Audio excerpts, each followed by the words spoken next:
السلام علیکم ورحمۃ اللہ وبرکاتہ۔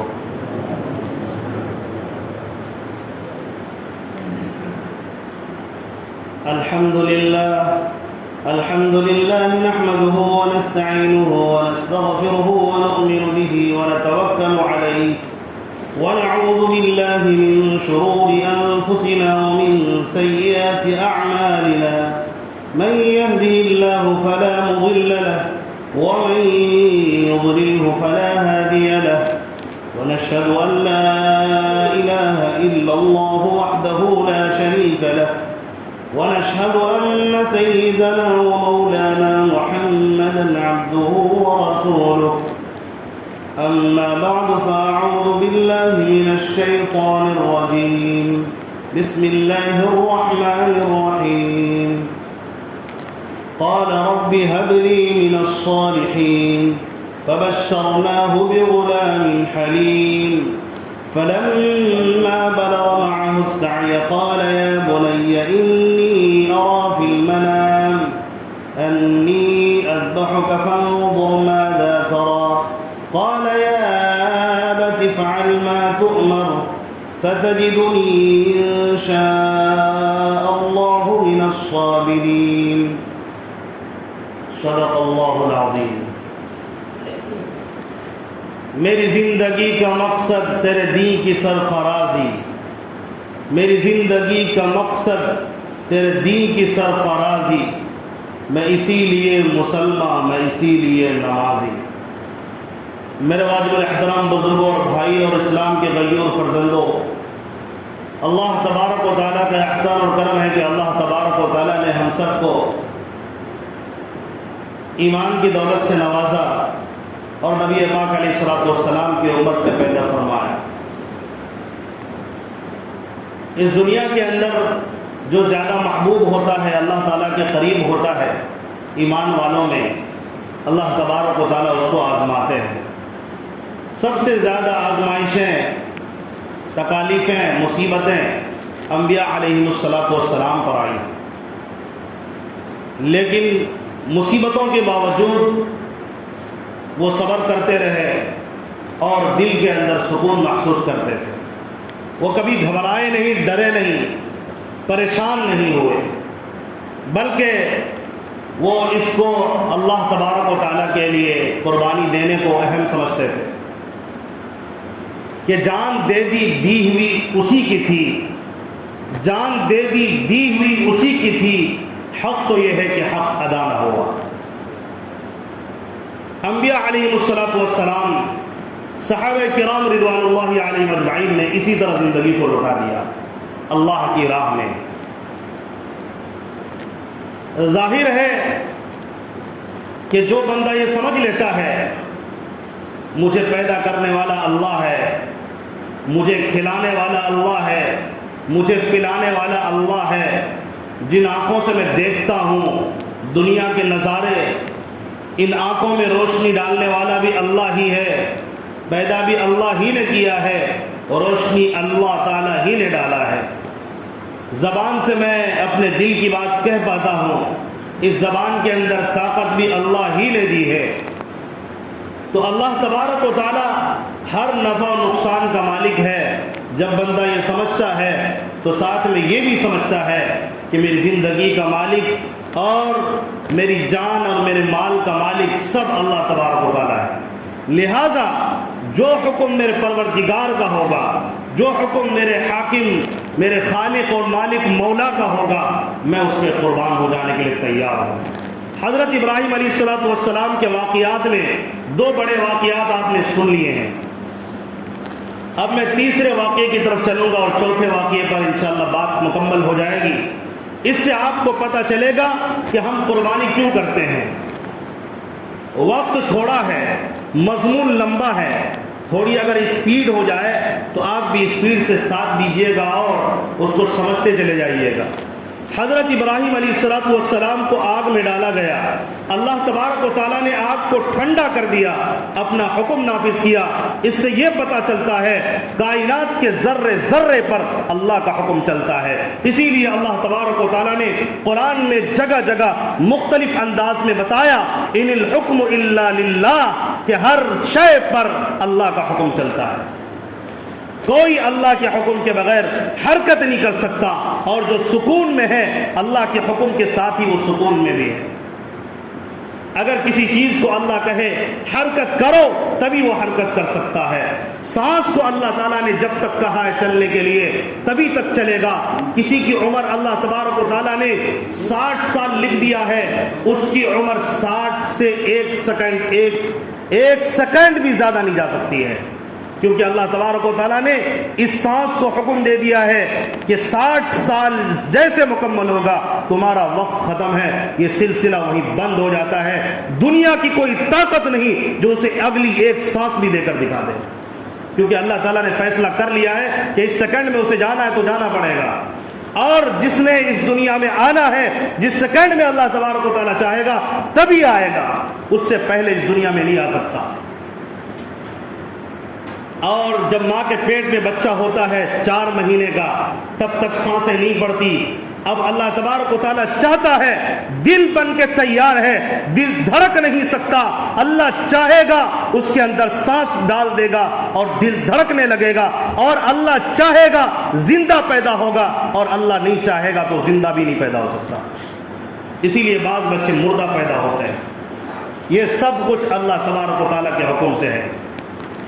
کبھی بچے مر جاتے ہیں، کبھی نوجوان لڑکے مر جاتے ہیں، کبھی 14-15 سال کے لڑکے مر جاتے ہیں، کبھی بڑھاپے میں موت آتی ہے۔ یہ اللہ تبارک و تعالیٰ کے یہاں سے سسٹم چلا ہوا ہے، سب کچھ کا خالق اور مالک اللہ ہے۔ حضرت ابراہیم علیہ السلام نے جو قربانیاں پیش کی ہیں وہ یہ سمجھ چکے تھے کہ اللہ تبارک و تعالیٰ ہمارا خالق اور مالک ہے، میں اس کے لیے خون کا ایک قطرہ بہا دوں یہ بھی میرے لیے کم ہے۔ حضرت ابراہیم علیہ السلام کی آزمائش ہوتی ہے، آگ سے وہ نکلتے ہیں اور قوم کو دعوت دیتے ہیں تو قوم تو پوری دشمن بن چکی ہے۔ پھر اللہ کا حکم ہوتا ہے کہ آپ اس ملک کو چھوڑ کر آپ دوسرے ملک چلے جائیں، ملک شام چلے جائیں، فلسطین چلے جائیں۔ فلسطین گئے، فلسطین سے مصر آئے، اور اب تک 87 سال کی عمر ہو چکی ہے لیکن بچہ پیدا نہیں ہوا ہے۔ لیکن اللہ تبارک و تعالیٰ کا حکم کے اوپر اللہ تبارک و تعالیٰ کے دینے پر اتنا یقین تھا کہ وہ جانتے تھے کہ وہ بچہ دینے کے لیے جوانی کا محتاج نہیں، کہ کوئی جوان ہوگا بڑھاپا آ جائے گا تو بچہ نہیں دوں گا، ایسا نہیں ہے۔ اللہ تبارک و تعالیٰ جس عمر میں چاہے اور بچہ دینا چاہے وہ دے دیتا ہے۔ وہ تو ماں باپ کا بھی محتاج نہیں ہے۔ جب اس روئے زمین پر پہلے انسان نے قدم رکھا تھا بغیر باپ اور ماں کے پیدا ہوا تھا، ہم سب اس بات کو جانتے ہیں۔ حضرت عیسیٰ علیہ السلام کو اللہ تبارک و تعالیٰ نے بغیر باپ کے پیدا کیا ہے، اور اللہ تبارک و تعالیٰ 87 سال کی عمر میں جب ماں بھی ہو باپ بھی ہو اور بچہ دے دے تو کیا فرق پڑتا ہے۔ 87 سال کی عمر ہو چکی ہے، دعا کر رہے ہیں، اللہ تبارک و تعالیٰ سے امیدیں ہیں کہ اللہ اس عمر میں بھی مجھے اولاد دے گا۔ ہم در در کی ٹھوکریں کھاتے ہیں اور اللہ کا در چھوڑ کر اور کہیں اور جاتے ہیں، اور اس جگہ پہ جا کے سجدہ کر کے اپنے آپ کو ذلیل کر رہے ہوتے ہیں، جبکہ جب تک اللہ کا حکم نہیں آتا آپ لاکھوں در کے ٹھوکریں کھا لو، اللہ کی قسم بچہ نہیں ہو سکتا۔ جب اللہ چاہے گا تبھی بچہ ہوگا، تبھی بچے کی پیدائش ہوگی، ورنہ نہیں ہو سکتا۔ یہ اللہ تبارک و تعالیٰ کے حکم کے مطابق ہی دنیا میں انسان نے آنا ہے اور انسان نے جانا ہے۔ اللہ تبارک و تعالیٰ سے دعا کرتے رہے تو اللہ تبارک و تعالیٰ نے خوشخبری عطا کر دی حضرت ابراہیم علیہ السلام کو۔ ہاں اے میرے خلیل، تو نے مانگا ہے، جس امید سے مانگا ہے میں بھی دینے کے لیے تیار ہو، اور یاد رکھنا تم نے صالح بچہ مانگا ہے، میں صالح بھی دوں گا، صبر کرنے والا بھی دوں گا اور بردبار بھی دوں گا۔ سخت آزمائش میں بھی جس طرح تو صبر کرتا ہے تیرا بچہ بھی سخت آزمائش میں صبر کرنے والا ہوگا۔ اور اللہ تبارک و تعالیٰ نے خوشخبری سنائی، فَبَشَّرْنَاهُ بِغُلَامٍ حَلِيمٍ۔ اٹھائیے سورہ صافات پڑھتے چلے جائیے اور حضرت ابراہیم علیہ السلام کے اس واقعے کو پڑھیے، سمجھیے۔ فَبَشَّرْنَاهُ بِغُلَامٍ حَلِيمٍ، کہ ہم نے ایک بردبار اور سیدھے سادے اور برداشت کرنے والے ایک لڑکے کی پیدائش کی خوشخبری ہم نے حضرت ابراہیم کو دی۔ حضرت ابراہیم علیہ السلام انتظار میں تھے. اللہ تبارک و تعالیٰ نے بڑا خوبصورت بلکہ نبی اللہ تبارک و تعالیٰ نے نبی کی شکل میں حضرت اسماعیل علیہ السلام جیسا بیٹا عطا فرمایا. حضرت اسماعیل علیہ السلام پیدا ہوئے ہیں. بتائیے 87 سال کی عمر میں ایک چاند کا ٹکڑا پیدا ہوتا ہے, ایک لڑکا پیدا ہوتا ہے. کتنی خوشی ہوئی ہوگی ماں کو بھی باپ کو بھی. باپ تو حضرت ابراہیم خلیل اللہ ہیں اور ماں حضرت ہاجرہ ہیں. خوشی کا کیا عالم ہوگا اتنے سالوں کے بعد, شادی کے کئی سالوں کے بعد جب بچے کی ولادت ہوتی ہے اس کی خوشی کا ٹھکانہ نہیں رہتا. لیکن اللہ تبارک و تعالیٰ نے یہاں بھی ایک آزمائش ڈال دی, امتحان لے لیا اور کہا کہ اس بچے کو اے ابراہیم اپنے پاس نہیں رکھنا ہے. قرآن کہتا ہے فَلَمَّا بَلَغَ مَعَهُ السَّعْيَ قَالَ يَا بُنَيَّ إِنِّي أَرَى فِي الْمَنَامِ. کہ جب بچہ دوڑنے کی عمر کو ہوا نہیں ابھی, بلکہ اللہ تبارک و تعالیٰ سے پہلے, اللہ تبارک و تعالیٰ اس سے پہلے ایک حکم دیتا ہے جو میں نے آیت پڑھی, یہ بعد کا مرحلہ ہے. اس سے پہلے یہ بچہ ابھی چھوٹی عمر میں دودھ پیتا بچہ ہے.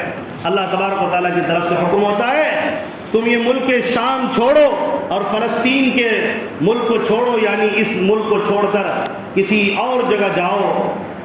مکہ شہر چلے جاؤ جو ابھی شہر نہیں بلکہ کھلا جنگل میں چلے جاؤ, پہاڑ کے دامن میں جاؤ اور وہیں گزارا کرنا.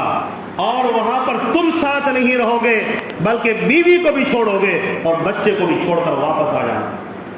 حضرت ابراہیم علیہ السلام ملک شام سے سفر کر کے, اتنا لمبا سفر کر کے ایک جنگل میں پہنچے ہیں جہاں آج مسجد حرام ہے, مکہ ہے, جہاں تاجدار مدینہ سرکار دو عالم رحمت للعالمین صلی اللہ علیہ وسلم تشریف لائے. صحابہ کرام کی بڑی جماعت وہاں آئی. اس سے پہلے حضرت ابراہیم علیہ السلام کو جس دور میں اللہ نے وہاں بھیجا وہاں جنگلات تھے, پہاڑ تھے اور ایک بھی ہرا پتا وہاں نظر نہیں آتا تھا.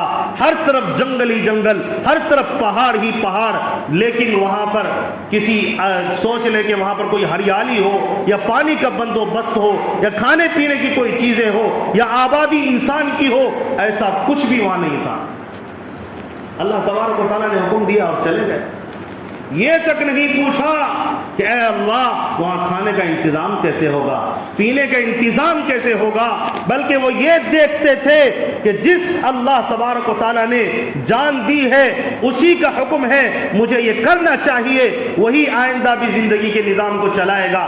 تو مجھے کس بات کا ڈر ہے؟ اگرچہ بڑھاپے میں اللہ تبارک و تعالیٰ نے اولاد دی ہے, اگر یہ بڑا ہوتا میں اس سے کام لیتا اور میرا یہ سہارا بنتا, لیکن چونکہ اللہ کا حکم آ گیا اب میں اپنے بیوی بچے کو قربان کرنے کے لیے تیار ہوں. بیوی بچے کو لے کے جا کر جنگل میں چھوڑ دیتے ہیں اور جب جانے لگتے ہیں چھوڑ کر, حضرت ابراہیم علیہ السلام بیوی کو نہیں بتاتے کہ میں تمہیں چھوڑ کر کہاں جا رہا ہوں اور کیوں جا رہا ہوں. حضرت ابراہیم علیہ السلام جانے لگتے ہیں. حضرت ہاجرہ بار بار پوچھتی ہیں اے ابراہیم, اے اللہ کے نبی, ہمیں بتائیے تو صحیح آپ کہاں جا رہے ہیں ہمیں چھوڑ کر؟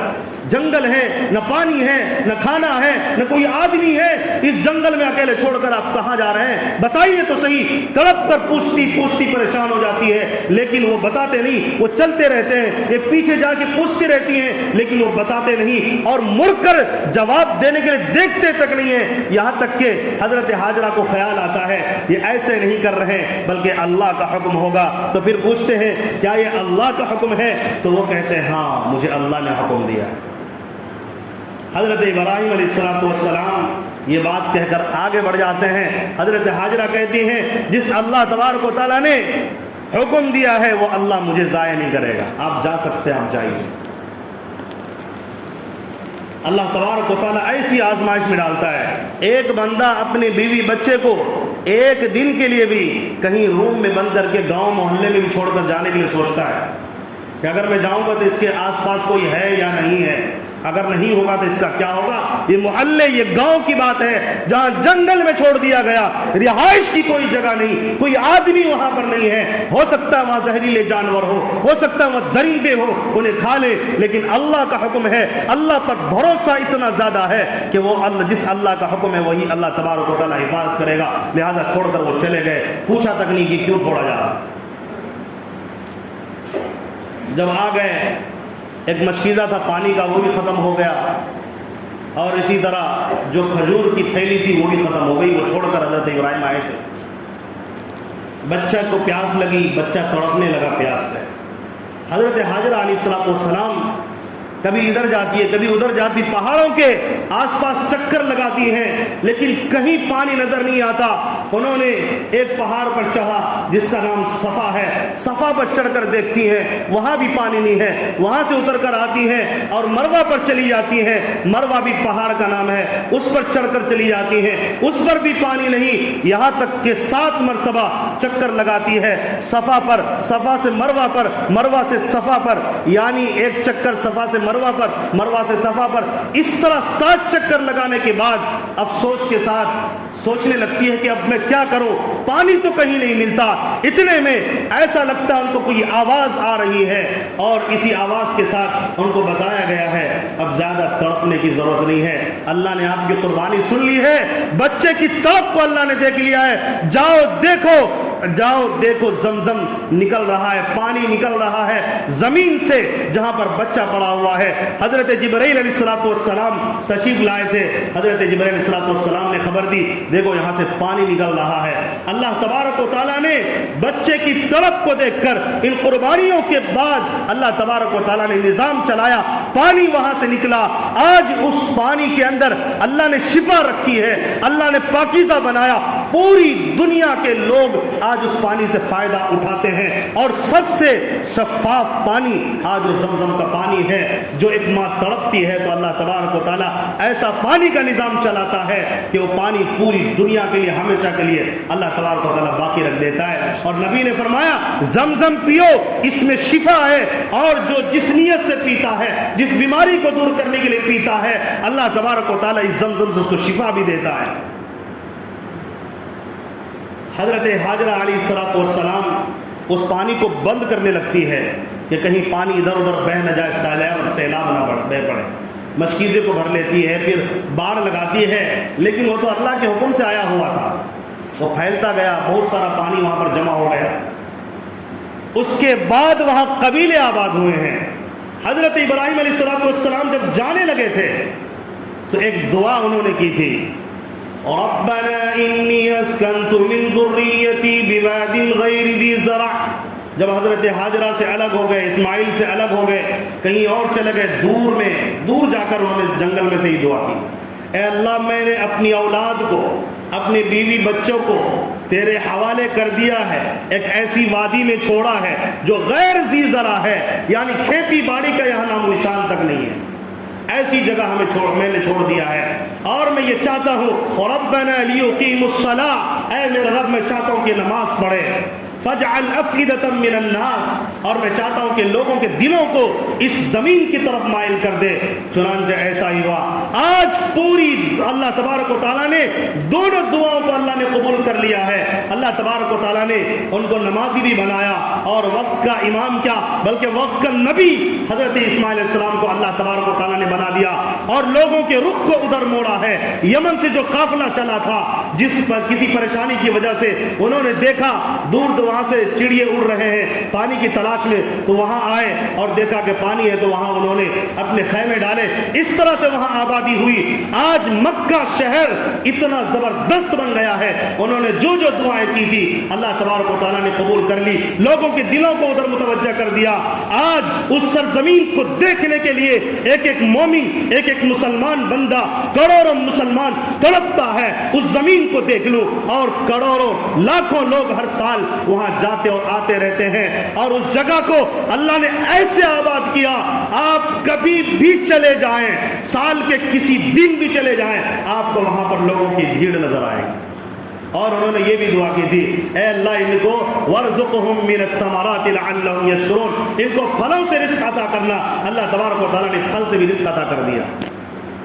لیکن جب یہ بچے بڑے ہو گئے، بچہ جب بڑا ہو جاتا ہے، حضرت اسماعیل علیہ السلام بڑے ہو گئے ہیں، 10-11 سال عمر ہو گئی ہے، سوچتے ہیں کہ اب سہارا بنیں گے، اللہ تبارک و تعالیٰ کا حکم آتا ہے نہیں، خواب میں وہ دیکھتے ہیں اور اللہ کی طرف سے حکم ہوتا ہے کہ اپنے بیٹے کو قربان کرو، اپنے بیٹے کو ذبح کرو۔ حضرت ابراہیم علیہ السلام خواب دیکھ کر چونک جاتے ہیں، یہ کیا ماجرا ہو رہا ہے میرے ساتھ؟ 3 دن مسلسل دیکھتے ہیں، چونکہ نبی کا خواب حقیقت ہوتا ہے اور سچا ہوتا ہے، اس لیے وہ حکم الہی ہوتا ہے، وحی الہی ہوتا ہے، اس کو پورا کرنا بھی ضروری ہوتا ہے۔ حضرت ابراہیم علیہ السلام 3 دن خواب دیکھنے کے بعد یہ فیصلہ کر لیتے، اسی ذی الحجہ کا مہینہ تھا، 10ویں ذی الحجہ کی بات ہے۔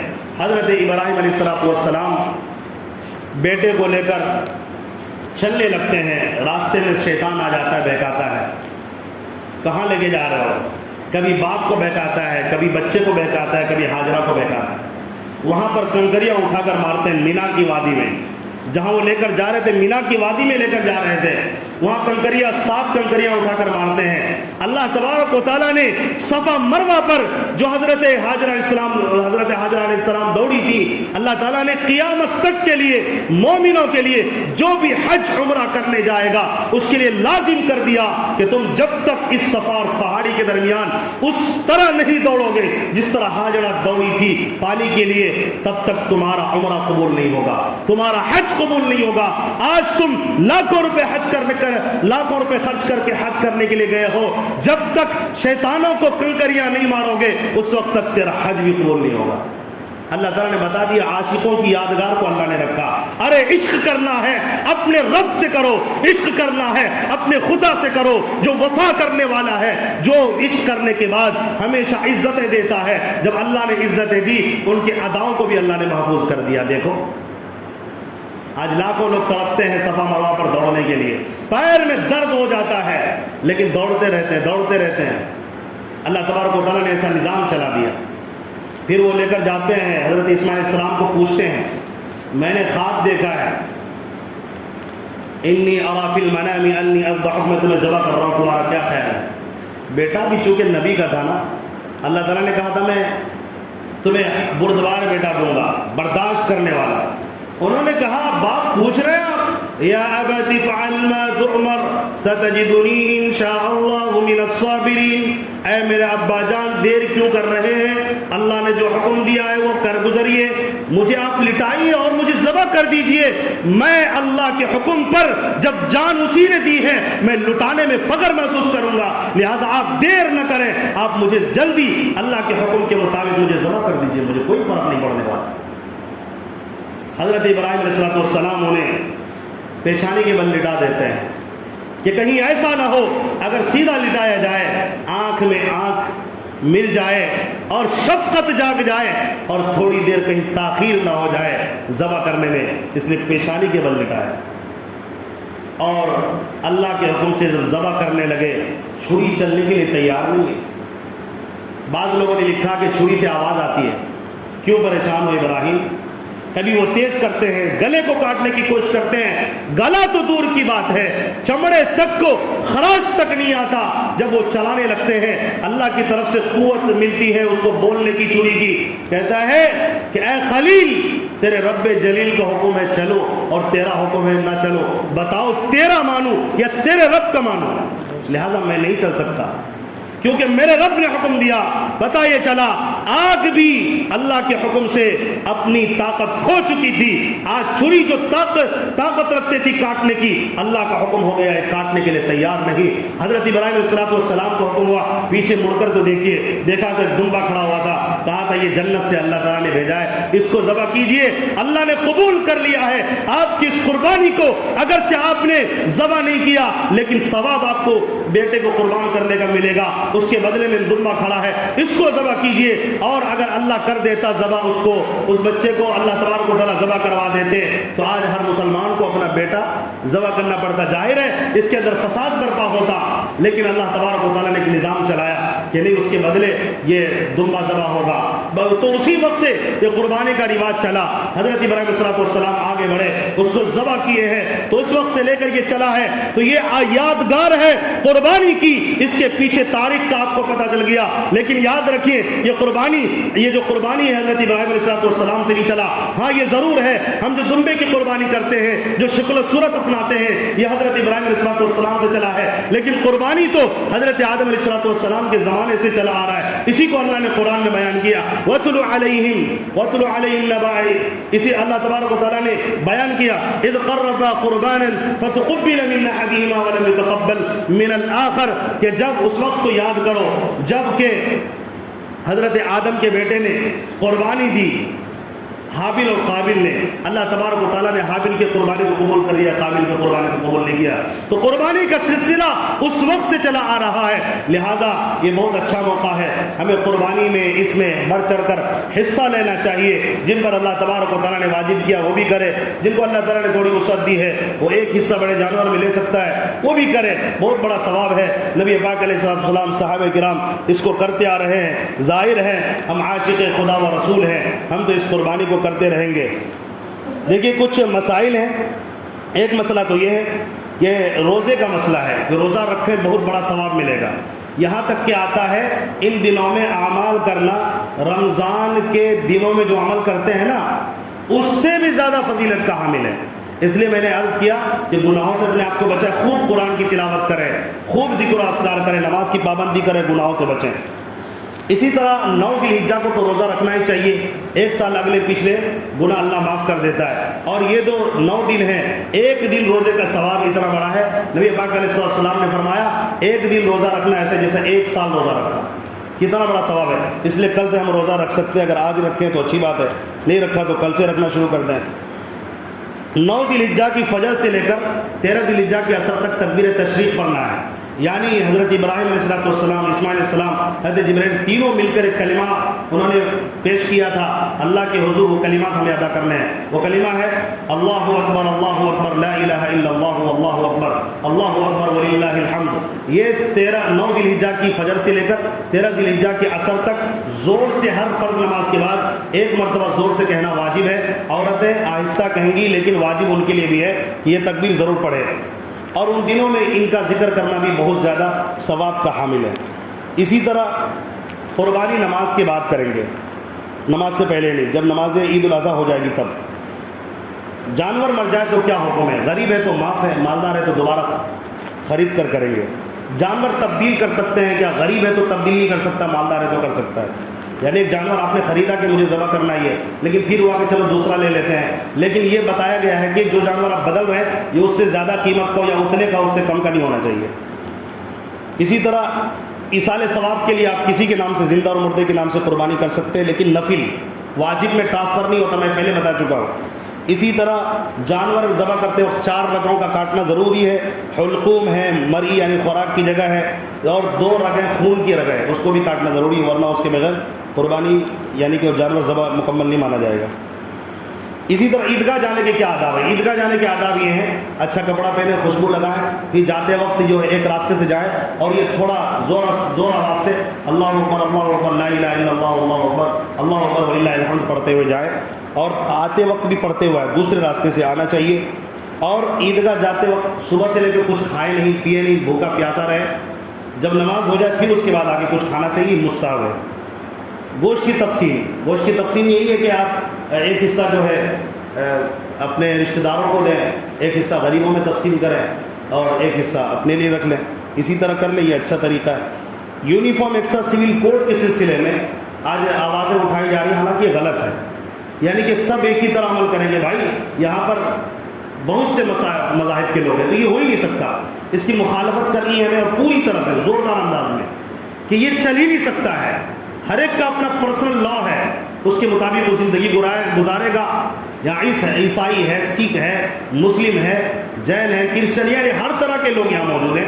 لہذا اس کو کہنا کہ تم ایک ہی طریقے پر عمل کرو یہ تو ہو ہی نہیں سکتا ہے. یہ تو بہت ہی مشکل کام ہے، بلکہ یہ ناممکن ہے کہ کوئی آدمی کسی کے طریقے کو اپنا لے. جو چلتا آ رہا ہے وہ تو کرتے ہی رہیں گے. لہذا یہ غلط ہے.